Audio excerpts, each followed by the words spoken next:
Welcome to What to Say and How to Say It. Today we're going to be talking about kindness, how to be kind in conflict, and what it looks like. We're going to talk about what it is, what it isn't.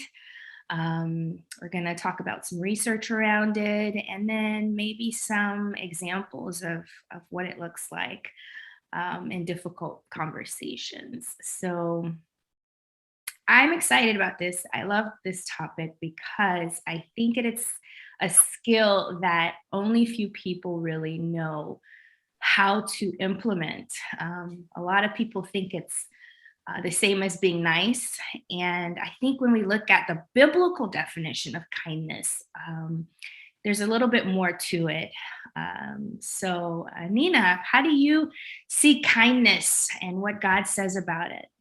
Well, we tie it in. We're tying this into the First Corinthians verse on love, right? So last week it was love is patient. Now love is kind. There's nothing that says love is nice in any of that. So, what does that mean? Love is kind. Well, if you put it in the context of marriage, and you think about who you want to snuggle up with. And given that women have different brains than men do, we have all these connections between the right and left side of our brains. And so we're naturally going to need kindness to be attracted to the person that we're married to, or, if we're dating somebody not married, with that thing, we're naturally going to be attracted to that. And men have a little bit easier time with this. They can put things in a box and stick it on a shelf. And what I've noticed, in a lot of relationships, experts have noticed this too, is that men will put up with unkind behavior from their wives, moreover than women will put up with unkind behavior from their husbands. And there's this stupid cycle that we have where women will complain about his whatever it is, and it may be perceived as unkind, or it may be experienced as unkind, and then he'll do a thing back, right? So you have this dynamic going. And if people aren't, in their grown-up space, then unkindness comes into that, and injury ensues. And then out of that, he still wants to have sex, but she's like, no. No. Yeah. And I love how Dr. Kevin Leman talks about this in his book, Have a New Husband by Friday. He said, the women need to say things like, and this is loosely paraphrased, by the way, not a direct quote, but he says something like, when he's snuggling up to you and, wanting that at night, please say to him, hey, I really love to do that, but I'm still reeling from what you said to me this afternoon, and I don't feel like that. And open a door for him to walk through that with an apology. And we take it one step further, and we tell women to ask for an apology. I might feel like this.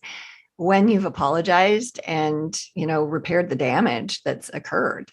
And men oftentimes go, why? Why do I need to do that? And it's because our brains are different. We have all these connections going on. And so women can't look at them and go, yeah, I want to be snuggly up with you. I'm going to go, have sex or whatever, be intimate, because they don't feel intimate. That thing that happened spilled out into everything else. That's how women's brains are. While men are putting it in a box, sticking it up on the shelf, and they're done with it. So when we look at what is kindness, I think the biblical definition is it's being selfless, compassionate, merciful. Well, how does all of that fit into, that particular situation when you've got a dialogue? Well, what's it mean to be selfless in a communication? It means that I'm going to put the other person's needs, wants, state of mind ahead of my own. Doesn't mean that I'm going to let go of what I want or need to talk about, but I might approach a topic with a question. I'm going to assume the best about them. I'm going to be selfless about it instead of selfish. I want what I want when I want it. And I'm going to say, I might say something like, hey, yesterday when XYZ happened, you seem ABC, and that's not like you. What's going on with that? versus saying, you were a real jerk to me yesterday. Mhm. And you shouldn't have done blah, blah. I mean, that's not kind. It's very direct. Right. But it's Right. also very opinionated, and it's labeling. You were a jerk. What's that? Well, that means 100 different things, right? So having selflessness is focusing on that other person. How is this message that how's it going to land on them? If Mhm. I, and asking a question is usually the best place to start, because we don't want to assume that we have the information. So selflessness starts with that, before we even have the communication. It's Right. being open to, is this even a good time? Right. That's also selflessness. And we know that works. It increases your odds of having a good dialogue if you set a good time, Mhm. mutually agreed upon time to have that conversation. So, Yeah, that makes so much sense. And when I think about how men are able to just move on from a thing, and how we get, and I know this is true for me, consumed with the conflict, unable to function because of the way, like you said, the brain works for women. It makes so much sense that if, yeah, there hasn't been any kindness or compassion toward us, that we can't, um, you know, re-engage mhm, with that person. And so, one of the other things that came to mind that you said was the selflessness part. I find that when our feelings are hurt, when there's that offense, um, being kind in return is also a challenge. mhm. Um, so it takes, I feel like, a superhuman effort, or just walking in the spirit, Yeah, yeah, that, yeah. really that the Mhm, Holy Spirit, to enter into a kindness mhm, space. And so, I love to see when people do this and do it well, mhm. because it speaks to what you're overcoming. Uh, Yeah. it speaks to the fact that even if that other person isn't kind to you, it doesn't mean that you don't have to be kind Mhm. in return. And it also shows that you've done some work, Yes. to, recognize that their unkindness isn't about you. Mhm. So it's pretty impressive when you see Yeah, it that yeah. way. It is maturity, like Hmm. you're saying. It's that total grown up thing. I worked years and years ago in a manufacturing facility in Iowa, and we had a plant manager that was a 5-year old. Oh my gosh, he was he was this gigantic pro football player that ended up in manufacturing management somehow.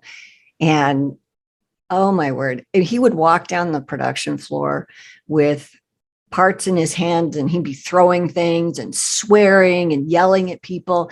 Nobody wanted to talk to him. Like nobody wanted. And when people made mistakes, they tried to cover it up.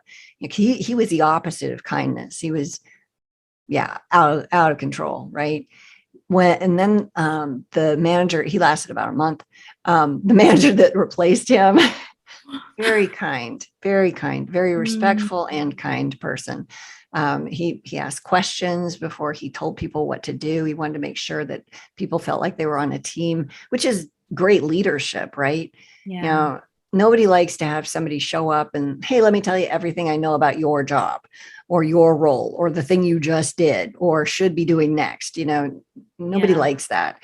People feel empowered, and then they grow, and then the whole company or the family, all of it benefits when people feel valued. And kindness does that. It's a putting somebody else first. It's having compassion. It doesn't mean you don't tell the truth, though. Right. Like you were saying, we Mhm. were talking earlier about one of our coaches that we have lovingly nicknamed the Velvet Hammer. We won't tell you her name, but her reputation precedes her. Shai, well, can you tell us a little more about why that's amazing to you? Why she's so awesome? Yeah, because when I've spent time with her, she has always exemplified just this calm and cool demeanor. Mhm. She's had some really hard conversations with me, where she's had to really tell me the truth, Mhm. about myself, about my situation, a lot of things I just didn't like to hear, Mhm. didn't want to hear. But she did it in a way where I could easily digest it. Mhm. I could receive it. And, um, even if I snap back at her, she and I almost have like this mother-daughter relationship because Ah. we've had such, hard conversations. But there have been times where I've just been like, well, whatever. And then she'll just come right back with that same gentle truth, Mhm. not offended, Mhm. all in love.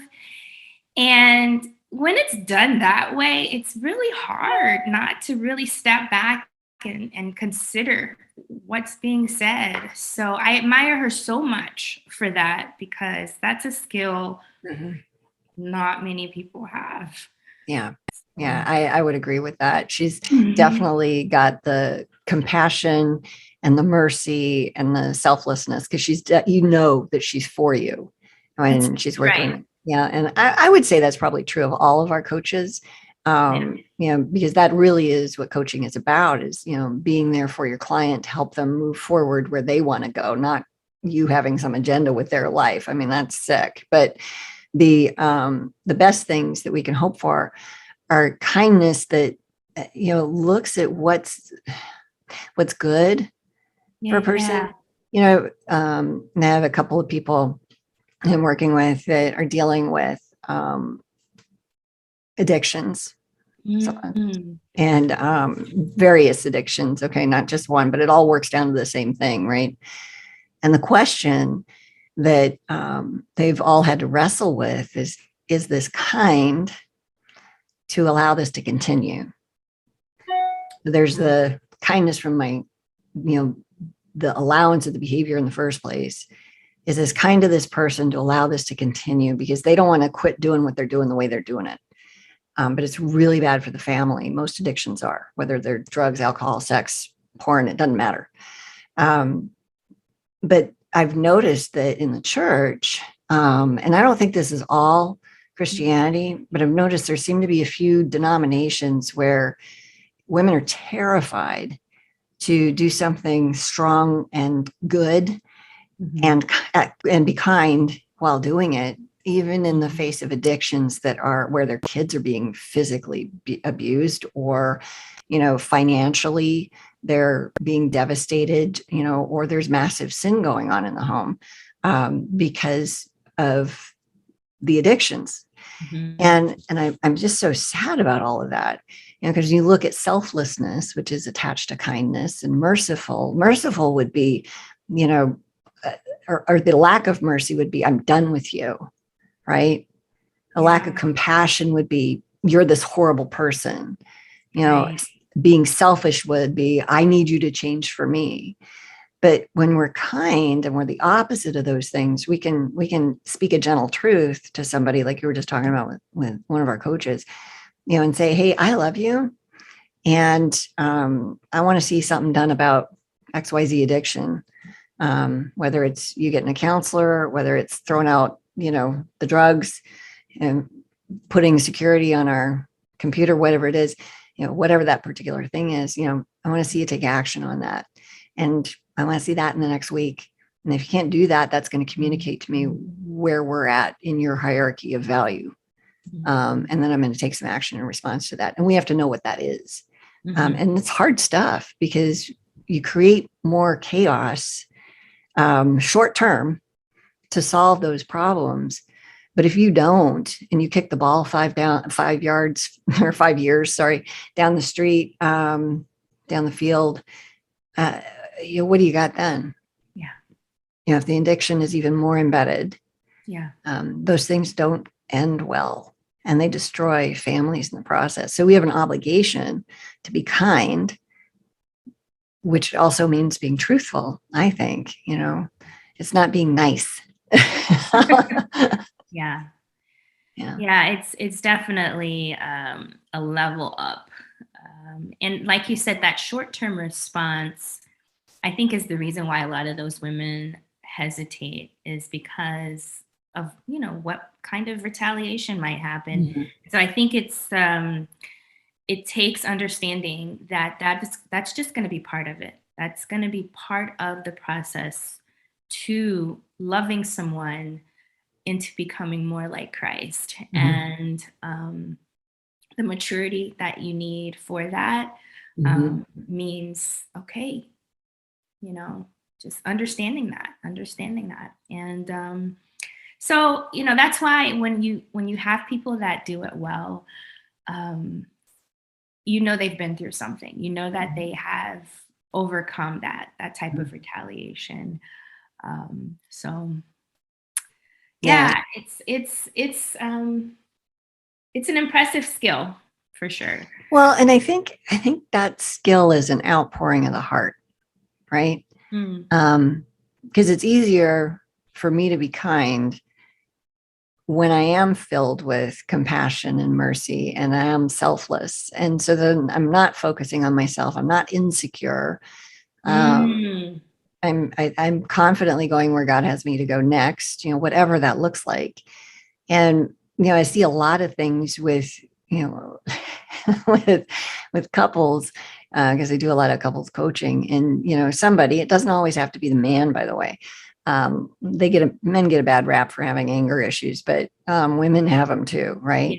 Yeah. Hmm. But it's the same pattern. People blame the other person, and it's not kind to the relationship to allow them to think that that's the only problem that's there, right?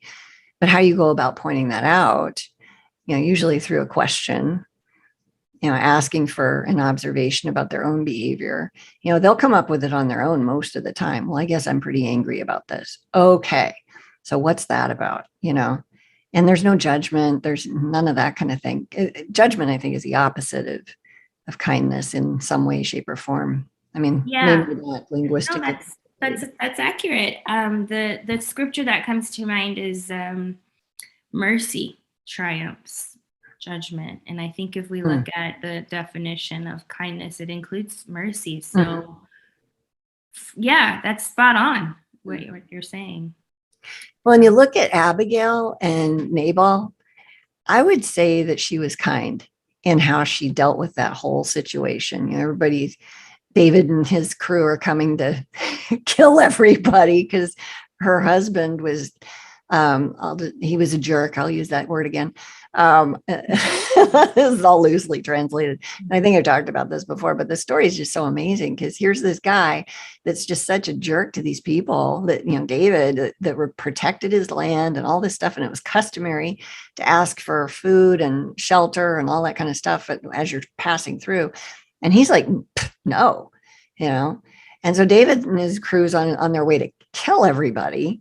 And Abigail, she's not a submissive wife as the uber conservatives would like to paint that. She didn't obey the circumstance. She did exactly the opposite of what her husband, and she knew this, she knew what she was getting into. One of the servants came and told her what was going on, and she sent out food, she sent out gifts, and she went and humbled herself in front of David. I mean, she was going to die anyway, right? So why not? And when you look at, was she kind? She was kind to everybody around her in that. And then she was kind to her husband. She didn't go in and, launch some kind of, complaint and hissy fit all over him. She just told him what happened. Yeah.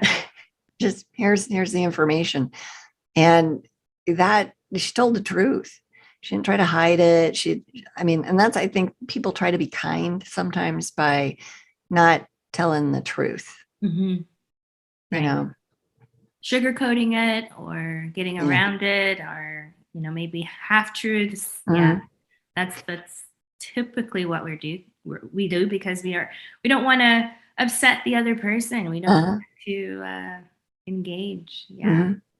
I remember my dad, he was such a kind man, and he could tell. Well, I watched him do this a number of times when we'd go somewhere for dinner, or somebody make something, or if I made dinner or whatever, and he didn't like something, and he got asked, what do you think about XYZ?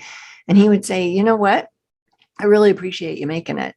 And I'm glad that we're having dinner together. This isn't my favorite, but I'm glad you made it. Thank Oh, you. wow. And I know I'm not making this again because it's not his favorite, you know, and he didn't eat much of it, but he always told the truth, you know. Yeah. So he modeled that, which I appreciated. Yeah. Yeah. That's one of those examples of delivering a hard message, but the person receives it well. Yeah. Yeah, I love that example. And in the story about Abigail, you mentioned Nabal. It's a really good way of contrasting what kindness is and what kindness isn't. Mm, Um, Nabal, he had a lot of power and he had a lot of wealth, and he wasn't kind, and he goes down in history as what he was. yep. That's Nobody remembered how powerful he was. It was really, he was a jerk, like you said. And so Mhm. I think that also speaks to how important kindness is, because it does precede us, how we deliver a message, um, more than the message. Mhm. So Yeah. Well, yeah, that's absolutely true. And, he goes down in history as a specific name that I don't think we're going to say on the air here, but oh, right. yeah, go look it up. We told people we were going to talk about how to be kind when Yeah. in conflict, Yeah. because that's why everybody's still hanging on here listening. Like, what do you do? And so much of it starts with the before. Mm. Asking somebody for permission to have a hard conversation with them versus saying, hey, do you have time to talk, this afternoon? If you're going to have a hard conversation, let them know it's a hard conversation.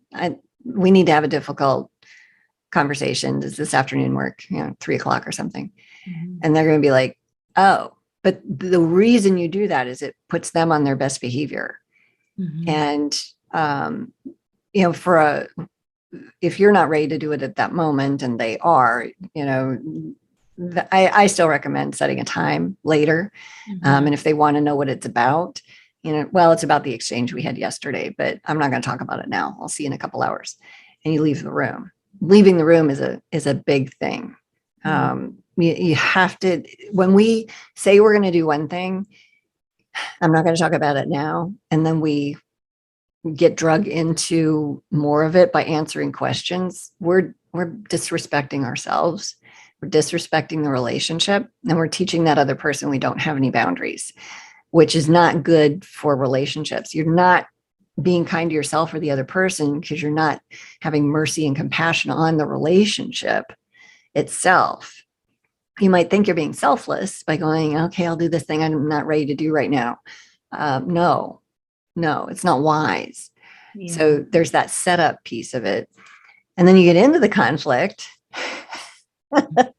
And you ever been in a conflict and then realize you've lost the ability to be kind? Yeah. I hate that. Yeah. Yeah, that used to happen to me quite a bit. And right, wrong, or well, it was definitely wrong. Continuing the conversation, not okay in that moment, right? So it's kind to have boundaries on ourselves. Yeah. And, those rules of I'm never going to have a conversation when I'm emotional. And then the level up from that is I'm going to protect the relationship by not allowing emotional communication. Mm-hmm. So, and leaving the room, you got to leave the conversation and you got to come back to it too. Right. And so have a do-over. Yeah, I've got one couple that they've been trying to have the same conversation for about 3 weeks now. It's a very small thing, but they can't get through. They can't get like 10 minutes before somebody's losing it. And they're like, okay, well, we're going to table that. We're going to try it again. And that's what's happening. And good for them. I mean, that's being kind to themselves and each other. Yeah. So how do you be kind when you're in conflict? You're constantly aware of your own emotional state. And the second you start feeling that emotion raise up, that's time for a self check, doing the steps, that we've covered in the podcast, doing some sort of prayer and maybe even just saying, I need to take a break. I love you and I want to finish this, but now's not the time. I think the kindest thing we can do for ourselves and the other person is not be emotional and not harm. Yeah. So question around that. Because you're right, a lot of times you can't get through it because somebody gets triggered or emotional. Is part of the preliminary work to deal with that? Is that something that can be done earlier so that whenever the conflict happens, that you're more likely to be kind? Oh, Or yeah. it's something that we can just never avoid. Well, so the more of our own stuff that we deal with, the less we're triggered. Yeah. That's just how that works. We're growing up in the places where our growth has been stunted as children because of traumas and beliefs, lies, whatever that we get planted. And so undoing that stuff then makes us behave as more of a grown up in real life on a daily basis. And so we won't even know when we've had conflict because it's gone well. We don't even pay attention to that unless we're looking at our day every day and going, wow, Lord, what can I be grateful for today? What happened? And, looking through all the interactions and then going, wow, 5 years ago, I would have been upset about that. Mm-hmm. Nothing happened today. It actually just was smooth. And that person lost their stuff all over me. And I was able to go, okay, you're feeling, and validate, because that's the level up from the break in the conversation. When you're not emotional, it's easy to validate somebody. Mm-hmm. You're saying this and you're saying that. And, what's that like for you? And being genuinely curious about it and making them feel heard, right? That's compassion and mercy on steroids, man. Selflessness, right? That's incredible. And that's what relationships need, is that kind of care and love. That's why love is kind, right? Yeah. So you got that going on in that space.